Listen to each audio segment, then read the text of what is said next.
nga malinaw eh. Eh pagdating sa mga ano eh, wala eh. Ganda.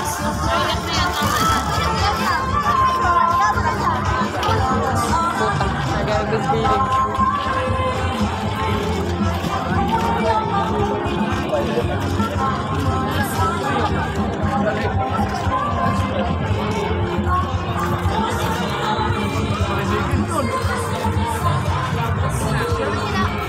Pag malayo maliwanag.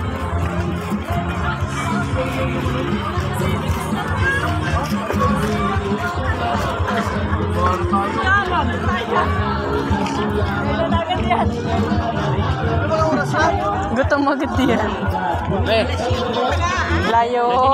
Layo sa pagkain. Okay pala dyan ang ganda. Ganda.